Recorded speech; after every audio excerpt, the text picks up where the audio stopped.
jainworld.com 25 years of service to Jainism.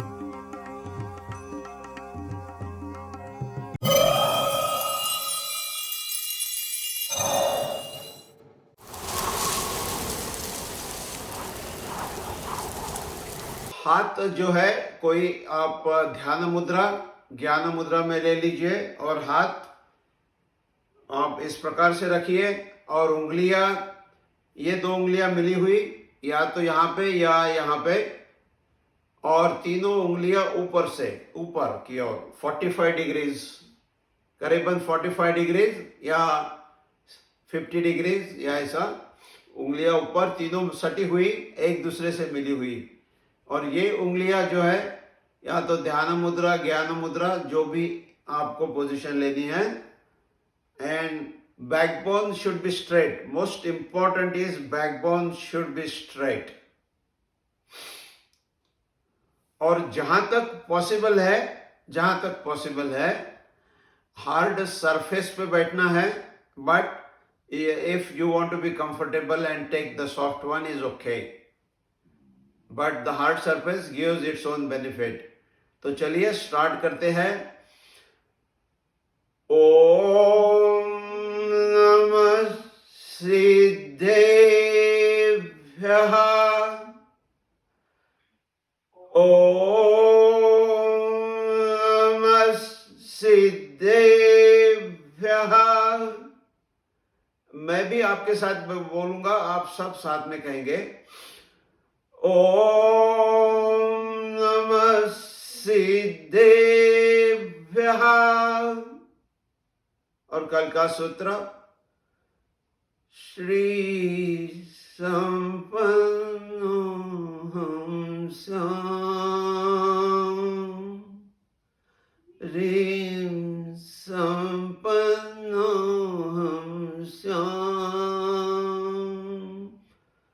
धीं संपन्नो हंस्याम् धृति संपन्नो हंस्याम् शक्ति संपन्नो हंस्याम् शांति संपन्नो हंस्याम् तेजस संपन्नो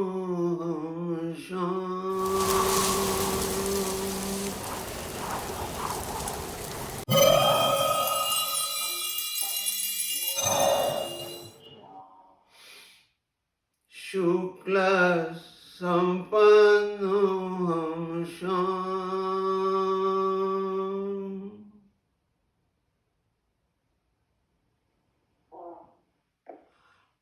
आज हम श्वास प्रेक्षा की बातें करेंगे ध्यान का और अध्यात्म का एक बहुत ही गहन बहुत ही महत्वपूर्ण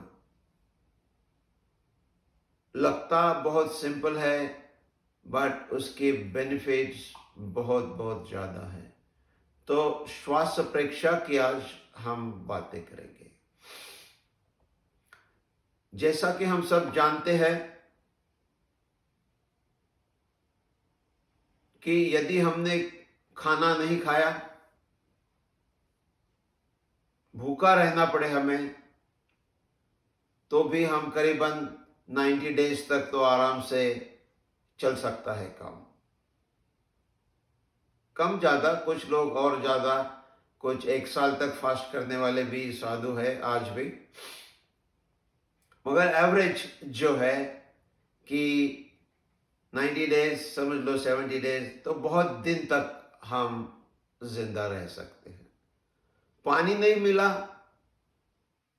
तो कुछ दिन हम जिंदा रह सकते हैं मगर यदि श्वास नहीं मिला तो कुछ ही क्षणों में हमारी मृत्यु होती है तो श्वास यानी कि जीवन जब तक श्वास है तब तक ही जीवन है श्वास निकल गया जीवन खत्म हो गया। तो इसलिए श्वास का हमारे जीवन में अनन्य साधारण महत्व है। कहना है कि जिंदगी यही श्वास है, श्वास यही जिंदगी है। मॉडर्न साइंस कहता है कि श्वास के साथ हम ऑक्सीजन लेते हैं और ऑक्सीजन फिर रक्त को शुद्ध करता है। और बिल्कुल सही बात है, उसमें कोई दो राय नहीं हो सकती, उसमें कोई दो मत नहीं हो सकते। मगर ये जो बात कही है मॉडर्न साइंस ने, ये इनकम्प्लीट है, ये पूरी नहीं है। तो प्राण नाम का जो एक एलिमेंट हमारे इसमें होता है, तो श्वास के साथ हम उस प्राण ऊर्जा को भी ग्रहण करते हैं।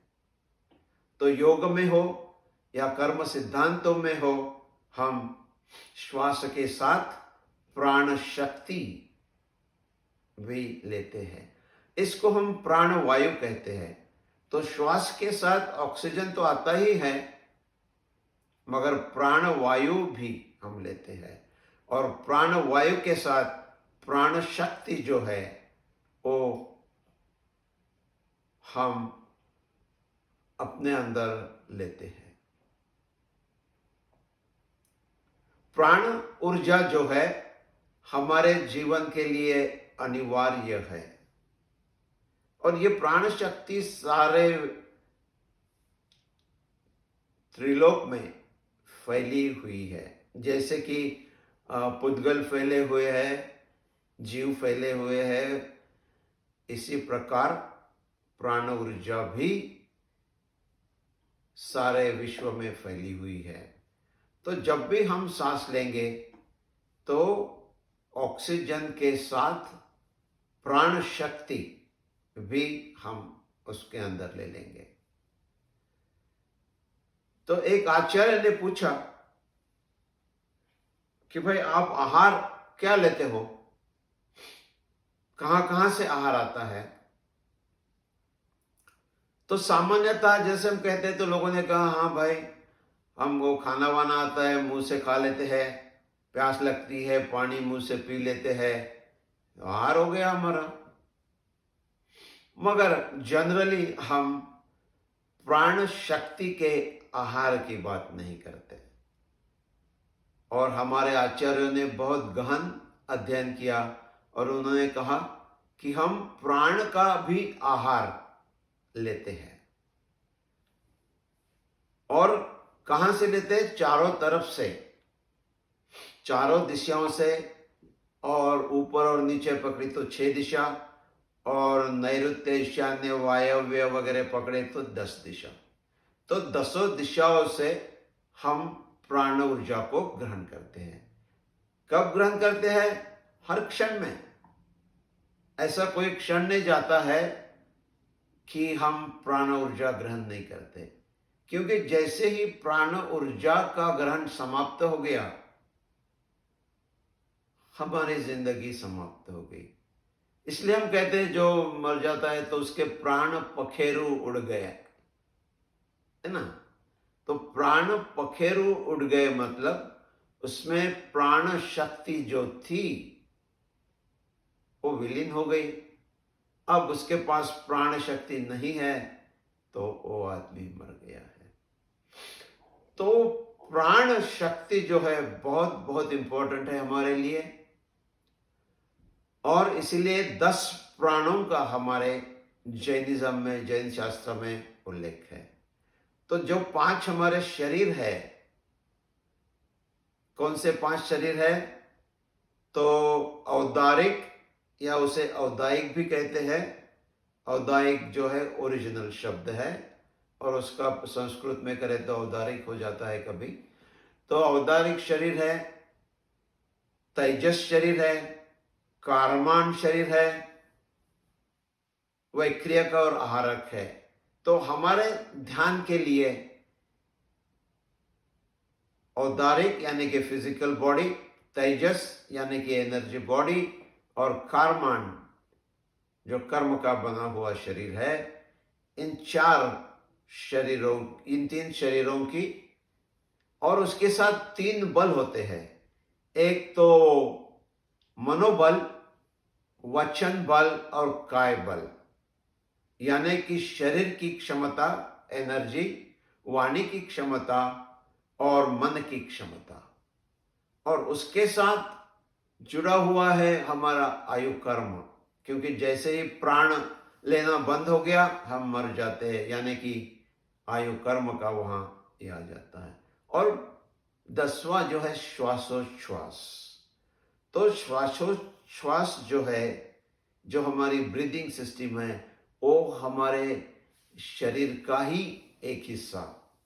तो जो हमारी इंद्रिया है और उसमें हम मन वचन जोड़ देते हैं, और उसके जो तो तीन बल आ गए, और श्वासोच्छ्वास और आयु।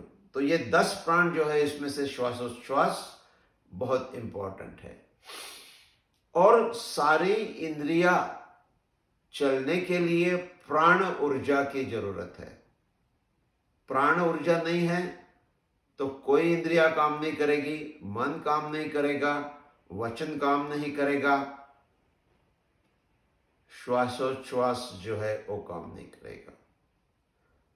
तो प्राण ऊर्जा बहुत ही इंपॉर्टेंट है। तो प्राण शक्ति जो बाहर है, प्राण वायु के साथ हम उसे अंदर लेते हैं, श्वास के साथ। सो प्राण वायु अंदर आ गया, तो प्राण वायु को कंट्रोल करने के लिए, रेगुलेट करने के लिए जो मैकेनिज्म है उसका नाम है प्राणायाम।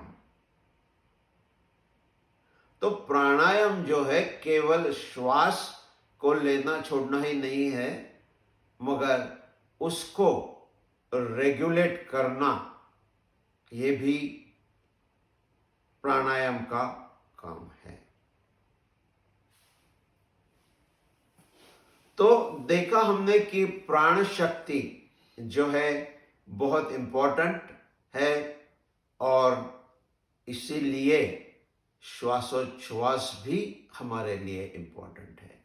तो एक पहलू जो हम याद रखते हैं कि भाई श्वासोच्छ्वास में प्राणवायु, ऑक्सीजन आ गया है और ऑक्सीजन के द्वारा रक्त शुद्धि हो गई, ये पहले तो हम याद रखते हैं।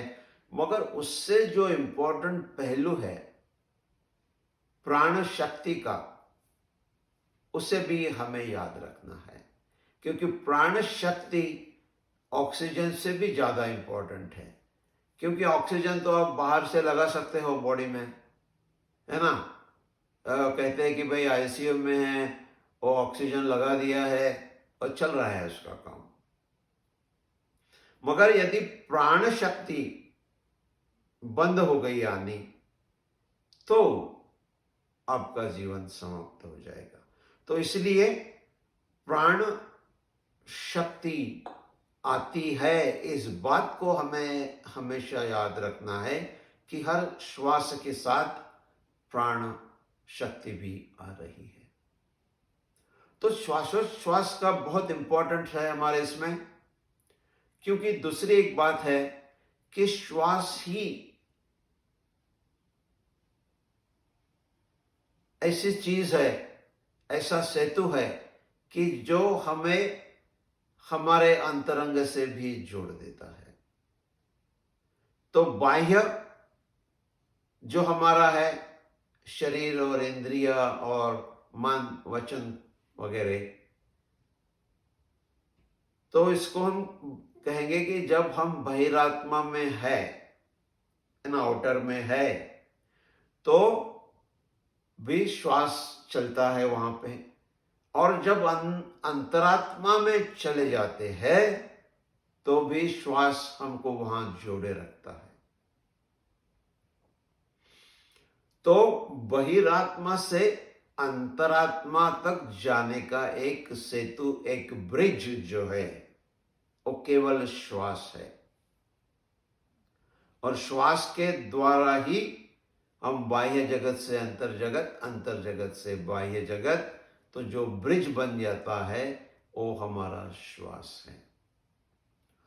तो श्वास हमारे मन से भी जुड़ा है, हमारे विचारों से भी जुड़ा है, और अंतर जगत में जाकर वो हमारे तेजस शरीर से भी जुड़ जाता है। और गहराइयों में जब हम जाएंगे तो श्वास जो है हमारे कर्म शरीर तक हमें ले जा सकता है, क्योंकि श्वास कर्म शरीर तक जो प्राण ऊर्जा है वो प्राण ऊर्जा कर्म शरीर तक पहुंचती है। तो प्राण ऊर्जा के दो भाग है, एक तो स्थूल दृष्टि से है और एक सूक्ष्म प्राण है। तो जब हम अंतर जगत में जाते हैं तो सूक्ष्म प्राण का उपयोग होता है, सो तेजस, और वहां से और सूक्ष्मतम हम चले जाए तो हम कारमान शरीर तक पहुंच सकते हैं। तो इसका मतलब यह हुआ कि यदि हम प्राणों के प्रकंपन पकड़ सकते हैं तो हम तेजस शरीर तक और तेजस शरीर से आके कारमान शरीर तक के वाइब्रेशन को जान सकते हैं।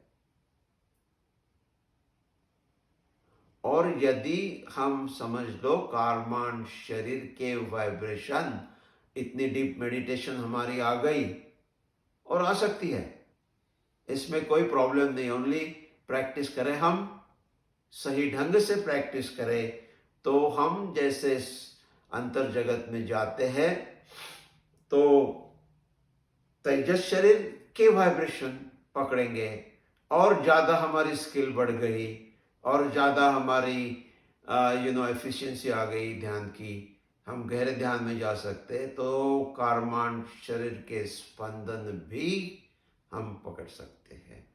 और देखिए, यदि आप कारमान शरीर के स्पंदन पकड़ सकते हैं तो कितना बड़ा एडवांटेज आपको मिलता है कि जैसे ही वाइब्रेशन वहां आने शुरू हो गए तो आपको पता चलेगा, अरे कोई पाप कर्म का उदय आ रहा है। तो आप इमीडिएटली स्टेप्स ले सकते हैं कि उसके इंटेंसिटी को कम करें। आप स्टेप ले सकते हैं कि उसको न्यूट्रलाइज करने के लिए ध्यान में बैठ जाए या अनुप्रेक्षा करे या तप करे या कुछ भी करे, तो उसके जो निगेटिव इम्पैक्ट आने वाले हैं उसको या तो हम कम कर सकते हैं या बहुत अच्छी एफिशिएंसी है, हम डीप मेडिटेशन में जा सकते हैं तो उसको मेजर पार्ट को हम रोक सकते हैं। तो श्वास जो है केवल शक्ति का स्तोत्र नहीं है, तो श्वास जो है एक हमारे परिवर्तन का प्रमुख साधन हो सकता है। मगर शुरुआत तो हमें स्थूल में ही करनी पड़ेगी, बाह्य में ही करनी पड़ेगी, बहिरात्मा में ही करनी पड़ेगी। तो पहले जो है श्वास को हम बहिरात्मा में जानेंगे, उसके द्वारा प्राण शक्ति तक पहुंचेंगे और प्राण के जो वाइब्रेशंस हमारे सारे इंद्रियों को एक्टिवेट करते हैं उसका अनुभव करेंगे। उसके बाद आगे चलकर प्राण शक्ति जो हमारे वाणी को प्रभावित करती है, उसको एक्टिवेट करती है, उसको समझेंगे। और उसके बाद और गहरे में मन कैसे प्राण के द्वारा चलता है उसका अनुभव करेंगे।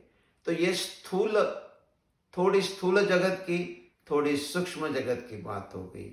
और फिर जब हम अंतर जगत में जाएंगे तो सूक्ष्म प्राण जो है, यानी कि अति सूक्ष्म वाइब्रेशन जो है, उसको हम जानने की, समझने की और उसकी अनुभूति करने की कोशिश करेंगे। तो पहले हम तेजस बॉडी में वाइब्रेशन जानने की कोशिश करेंगे और फिर जैसे जैसे स्किल बढ़ती जाएगी, जैसे जैसे हमारा ध्यान गहरा होता जाएगा, जैसे जैसे हमारा ध्यान एकाग्र होता जाएगा, तो फिर हम आगे चलकर कर्म शरीर के वाइब्रेशन तक पहुंच सकते हैं। तो श्वास प्रेक्षा जो है वो स्थूल से शुरू करनी है, क्योंकि स्थूल को पकड़ना थोड़ा आसान है, हमें उसकी आदत है। और सूक्ष्म को पकड़ना उसके लिए हमें प्रैक्टिस करनी पड़ेगी। और अति सूक्ष्म जो है अंतर जगत में जाके तेजस शरीर और प्राण शरीर, उसके लिए और साधना करनी पड़ेगी और परिश्रम करने पड़ेंगे और हमारी स्किल को बढ़ाना पड़ेगा। और सबसे इंपॉर्टेंट बात जो है कि जब हम श्वास प्रेक्षा करते हैं तो केवल श्वास का ही नियमन नहीं, और श्वास के नियमन के साथ हमें मन शांति मिलेगी, हमारा मन जो है उसकी चंचलता कम हो जाएगी। मगर ये जो है ये मेन बेनिफिट्स नहीं है। श्वास पर हम कंट्रोल करेंगे तो मेन बेनिफिट्स जो है, जो हमारी वासनाएं हैं, जो हमारी इच्छाएं हैं, जो हमारी तृष्णाएं हैं, इनके जो आवेग आते हैं और इनके आवेग आने के बाद ये जब हमारे बाहरी शरीर में चले जाते हैं, बाह्य में चले जाते हैं, तो फिर हम उल्टी सुल्टी बातें करने शुरू कर देते हैं। तो यदि ये आवेग आवेश हम अंतर जगत में ही कंट्रोल कर सकते हैं, तो फिर जो बाहर आके जो उससे नुकसान होने वाला है, बहुत ज्यादा नुकसान होने वाला है, उसको हम रोक सकते हैं। तो जैसे क्रोध का आवेग आ गया, उसको नहीं रोका, वो बाह्य शरीर में आ गया, हम किसी को गाली देंगे, छुरा है तो छुरा लेके छाती में भोंक देंगे, या और कुछ ऐसी उल्टी सीधी बातें करते चले जाएंगे। यदि ये आवेग हमने अंतर जगत में ही रोक दिया तो बड़ा नुकसान होने से हम अपने आप को बचा सकते हैं। तो श्वास प्रेक्षा से हम अपने आवेश जो है, हमारे आवेग जो है, जो वासनाओं के कारण आते हैं, इच्छाओं के कारण आते हैं, तृष्णाओं के कारण आते हैं, उनको हम एकदम शांत कर सकते हैं, उनको हम कंट्रोल कर सकते हैं, उनको हम न्यूट्रलाइज कर सकते हैं। और इसीलिए श्वास प्रेक्षा जो है कि एक हमारे परिवर्तन की बहुत बहुत इंपॉर्टेंट ऐसी कड़ी है। और यदि हम श्वास पर कंट्रोल कर ले तो हमारे अंतर जगत के परिवर्तन की शुरुआत हो जाती है। तो चलिए थोड़ा सा हम श्वास प्रेक्षा की कुछ प्रैक्टिस भी थोड़ी कर लेते हैं। तो श्वास प्रेक्षा में जो है गहरा और धीमा श्वास लेना है। साधारणतः हम देखते हैं कि हमारा श्वास जो होता है वो 1 मिनट में 10-15 रहता है, और जब कोई उत्तेजना आती है तो बहुत बढ़कर 30, 40, 50 और ज़्यादा उत्तेजना में 60 इवन 60 सांस एक हम मिनट में लेते हैं। तो श्वास परीक्षा की बात में दो चीजें इंपॉर्टेंट है। एक तो गहरा श्वास लेना है और धीमा। धीमा मीन्स उसमें उत्तेजना नहीं होनी चाहिए। जैसे कि हम डर गए तो हमारा श्वास जो है बहुत उत्तेजना के साथ चलता है, और कुछ उत्तेजना आ गई है तो सांस की गति बहुत बहुत तेज हो जाती है। यहां हमें प्रैक्टिस करनी है कि बहुत गहरा श्वास हम जितना ले सके। तो श्वास के जो है नथुन ऑलवेज ब्रीदिंग जो है थ्रू द नॉस्ट्रिल करनी है, ऑलवेज।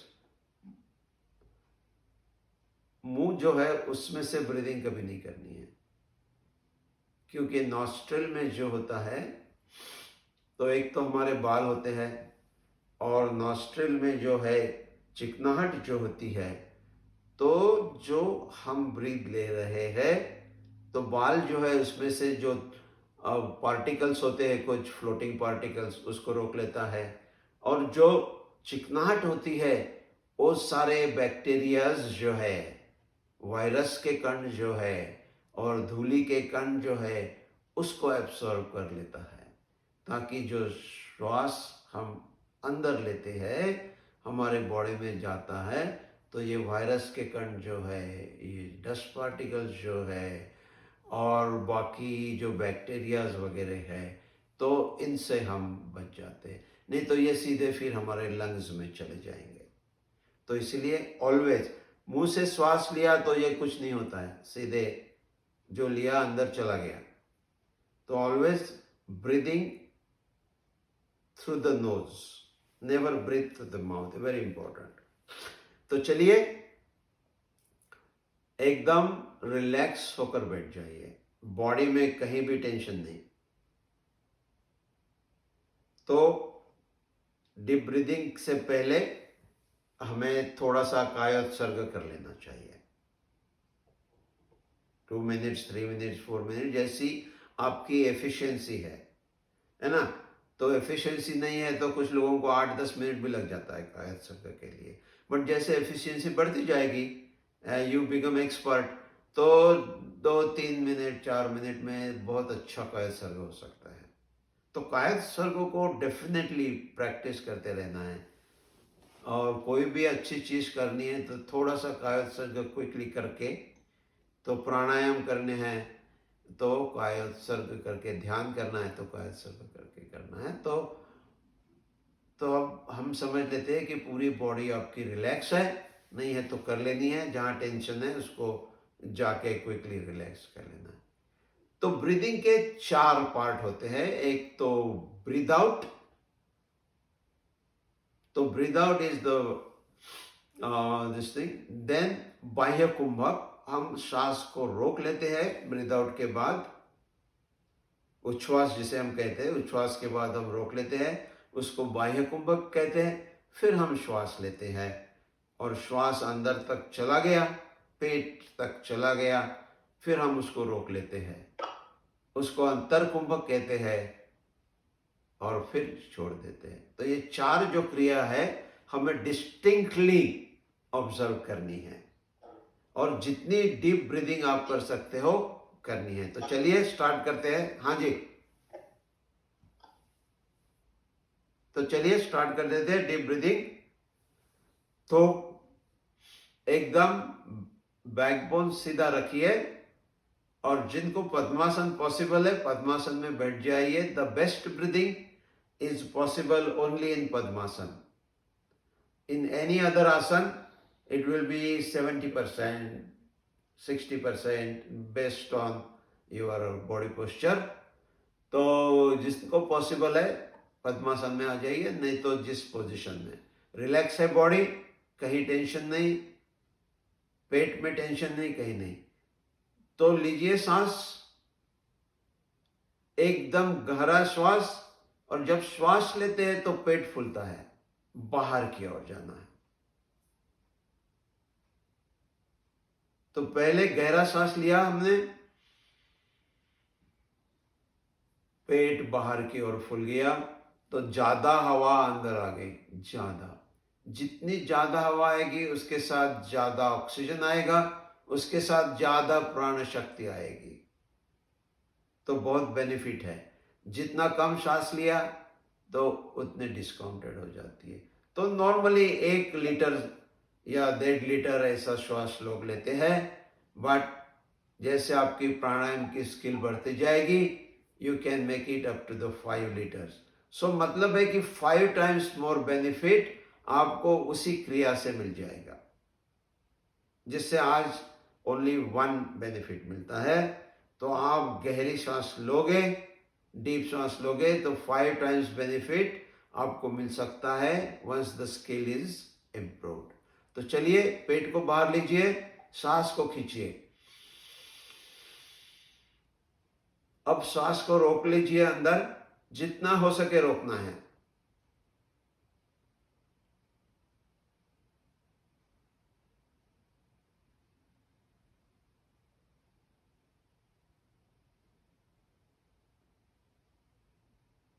फिर धीरे से सांस को छोड़ना है। फिर बाहर रोक के रखना है। उच्छ्वास के बाद दूसरा श्वास इमीडिएट लेना नहीं है, बीच में गैप, बाह्य कुंभक, बहुत इंपॉर्टेंट।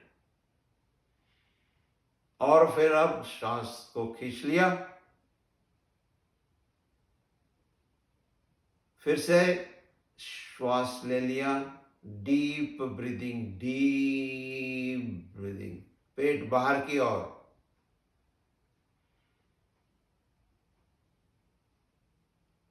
श्वास को रोक लिया,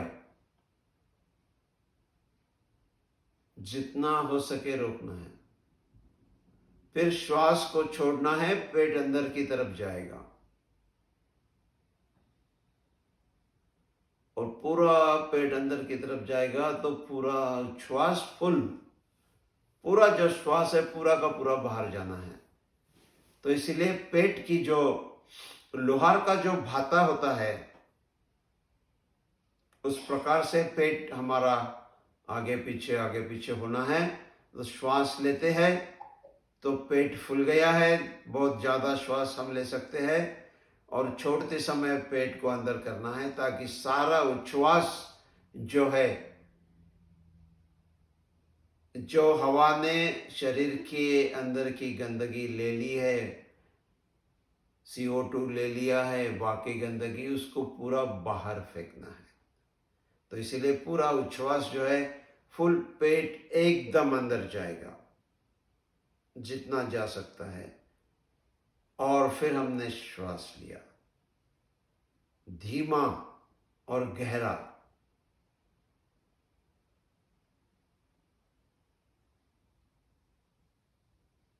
और देखना है श्वास को देखते जाना है, उसकी गति को, उसका जो टेम्परेचर है, टेम्परेचर जब श्वास लेते हैं तो कम होता है, फिर अंदर जैसे जाता है टेम्परेचर बढ़ता है, उसको अनुभव करना है।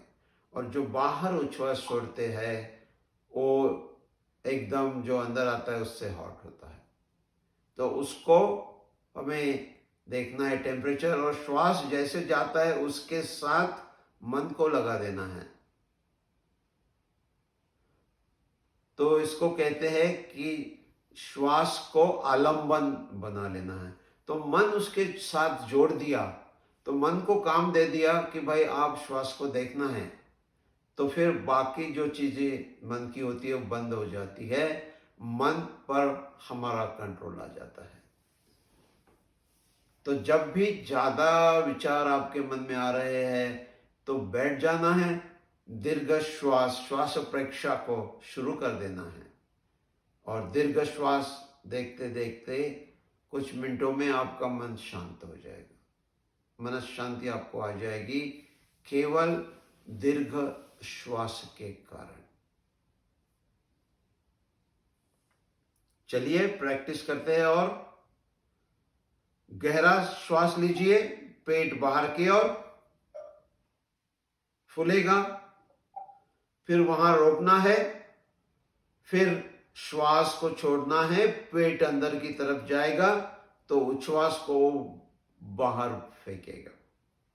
पूरा का पूरा खाली होना है।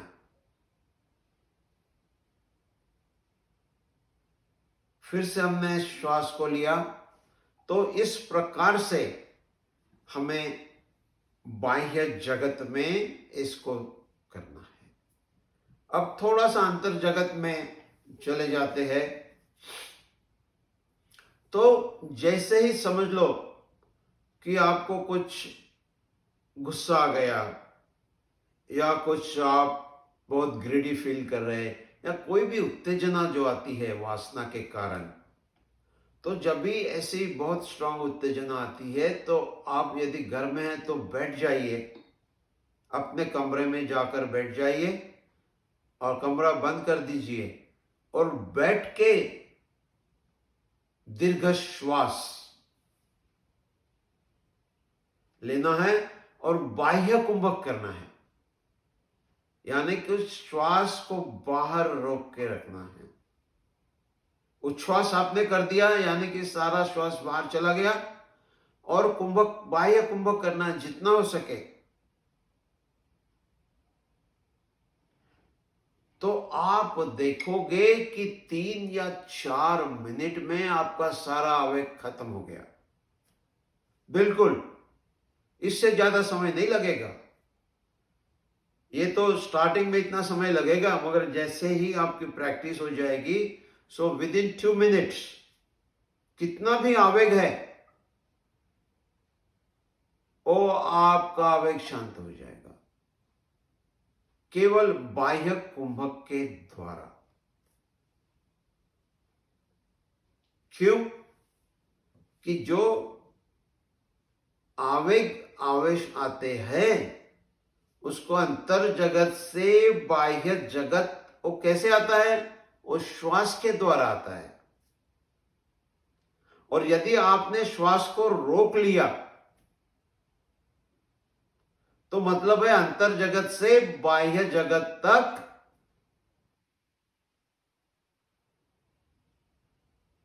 उसको आने के लिए फ्लाइट मिलेगी नहीं।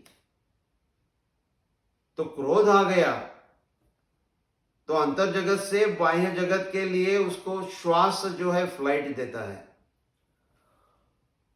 मगर श्वास को ही हमने रोक लिया तो उत्तेजना बाहर तक नहीं आ सकती है।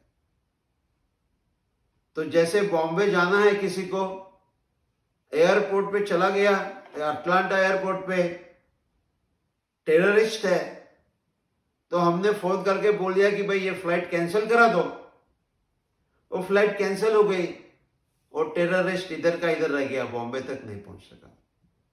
तो आवेश आ गए कितने भी स्ट्रांग है, तो अंतर जगत में जैसे ही हमने पकड़ लिया, कैसे पकड़ेंगे? ध्यान के द्वारा जब हम तेजस बॉडी में वाइब्रेशन पकड़ लेंगे उसके, तो हमें पता चलेगा कि अरे ये डेंजरस जो है आवेग बाहर जा रहे हैं, तो वहां पे हम बाह्य कुंभक कर लेना है। तो बाह्य कुंभक कर लेना है मतलब तेजस बॉडी से उस आवेग को बाहर तक आने के लिए फ्लाइट मिलेगी नहीं, वो अंदर के अंदर ही रहेगा। और क्योंकि फिर वहां भी हम दीर्घ श्वास प्रेक्षा कर रहे हैं, तो वो 5 मिनट के अंदर शांत हो जाएगा। तो श्वास प्रेक्षा बहुत बहुत इंपॉर्टेंट है और इसे आप जरूर प्रैक्टिस करना है रोज। कम से कम इनिशियली 10 मिनट तो करना है। आगे चलकर जैसे आपकी एफिशिएंसी बढ़ती जाएगी, थोड़ा आप कम कर सकते हो, उसमें कवर अप हो जाता है। तो ये थोड़ी सी बातें हमने की है। तो कोई सवाल होगा तो 1 या 2 सवाल हम ले सकते हैं।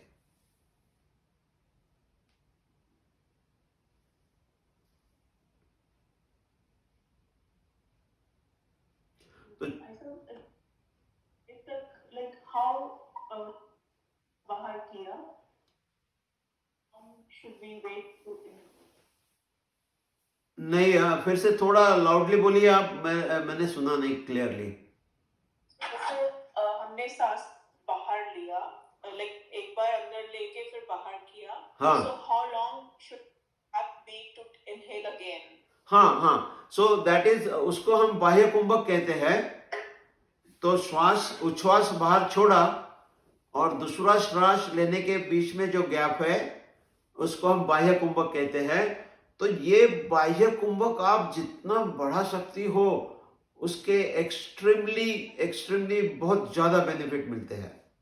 इसको हम आगे और कवर करेंगे इसको, मगर बाह्य कुंभक आप जितना बढ़ा सकते हो, that is the key for your health.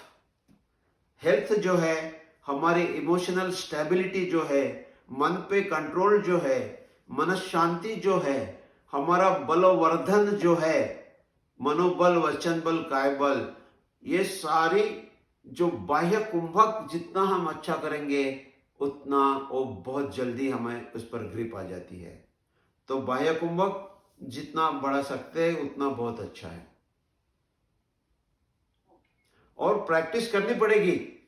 देखिए, प्राणायाम जो है लगता बहुत सिंपल है कि श्वास आया श्वास गया, नहीं। प्राणायाम को मास्टरी करने के लिए 4 साल लगते हैं, 4 years, if you do every day, you know. So expectation जो है आपकी, you need to set it right. ऐसे नहीं कि आज बैठ गए 2 मिनट और सोच लिया कि कल तो मेरी मास्टरी हो गई। No, there are several deeper layers. उसके जो है हम उसको कवर करते जाएंगे धीरे धीरे धीरे धीरे, we will go to all those deeper layers. मगर उसको मास्टरी करने के लिए हमें एक्सपेक्टेशन सेट करनी है कि it takes 4 years to get the mastery on pranayama. इसलिए डेली प्रैक्टिस आप थोड़ा थोड़ा करना है, और धीरे धीरे आपको खुद को ही पता चलेगा कि कैसे बदलाव आपके अंदर आ रहे हैं। You can yourself feel and measure. ये श्वास प्रेक्षा जो है ब्रिंग्स द डायरेक्ट चेंज हमारे मन में, हमारी भावनाओं में, हमारी प्राण शक्ति में, बाहर और अंदर, एवरीवेयर। सो बहुत इंपॉर्टेंट है। तो बाह्य कुंभक, yes, very very important. Breathing का सबसे इंपॉर्टेंट पार्ट जो है बाह्य कुंभक है। Any one more question we can take. जी, जब श्वास को बाहर करते हैं, हाँ, तो पूरा रुक जाता है, फिर थोड़ा थोड़ा सांस बाहर निकलता है। पूरा सांस निकालने के लिए 2 एक बार वो छोटा छोटा सांस निकलता हाँ, तो उसमें क्या करना है कि वी हैव टू, हाँ, तो we have to get into the rhythm slowly, you know. जैसे हम प्रैक्टिस करेंगे तो श्वास के जो 4 पार्ट है ये पूरे रिदम में आ जाएंगे। जैसे कि एक गुड डांसर होता है तो जो तबले की रिदम है उस पर बड़ा परफेक्टली डांस करता है ना। तो तबले की वैसे ही हमारे श्वास की जो एक रिदम हमें बनानी है कि श्वास अंदर आ रहा है, तो एक रिदम उसकी होती है अलग। फिर श्वास अंदर रुक गया, फिर उसकी एक अलग ये होती है। तो जैसे तबला बज गया, धा दिन दिन ता, तो उस हिसाब से डांसर जो है वो परफेक्टली उसमें मैच कर लेता है। तो वैसे ही 4 जो हमारे श्वास के पार्ट है वो सारे एक लय में आ जाएंगे धीरे धीरे, इमीडिएट नहीं आएंगे, बट ये हमारी कोशिश है। तो इसके साथ जब हम हमारा पूरा मन जोड़ देंगे तो हम देखते चले जाएंगे कि कैसे आ रहा है। तो उच्छ्वास जो हम करते हैं, तो उच्छ्वास श्वास जो है हमारे नेवल सेंटर से टर्न हो गया। तो श्वास हमने अंदर ले लिया और नेवल सेंटर तक आ गया, पेट फूल गया है, फिर वहां रोक लिया हमने। रोक लेने के बाद और श्वास वहां से यू टर्न होके बाहर आ रहा है, निकल रहा है। तो जैसे श्वास ने यू टर्न ले लिया तो हम पेट को अंदर अंदर अंदर लेते चले जाएंगे, तो इट हेल्प्स। तो ब्रीद आउट में वो पूरा का पूरा श्वास बाहर फेंकने में, तो पेट जो है, तो आपका पेट जैसे लोहार का भाता होता है उतना फ्लेक्सिबल हो जाना है। तो जैसे लोहार का भाता होता है, ऊपर चला गया तो पूरा उसमें हवा भर लेता है, और जैसे नीचे दबाता है तो पूरी सारी की सारी हवा वो फायर जिधर होती है उधर चली जाती है। तो वो रिदम पकड़ लेनी है, धीरे धीरे आ जाएगी। तो जैसे ही श्वास टर्न हो गया, यू टर्न हो गया, बाहर आने को है, तो पेट को अंदर रिदम से ले जाना है, एकदम झटके से नहीं, कोई काम झटके से नहीं करना है।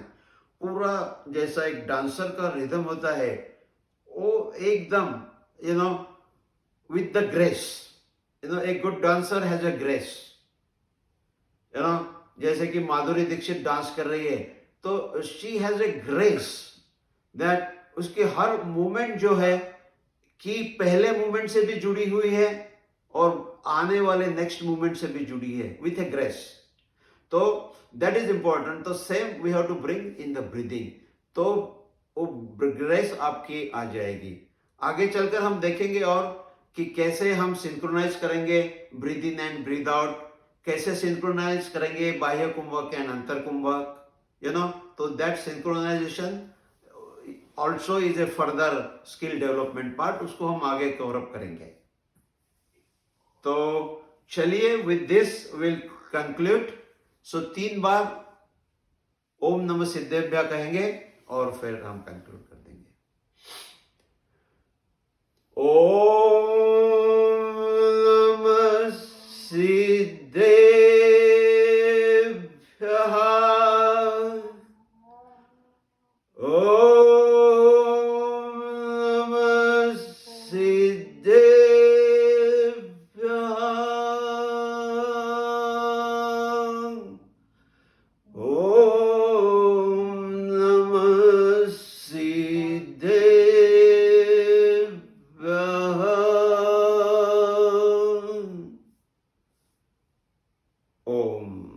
इसी के साथ आज का सेशन समाप्त होता है। Have a very good day.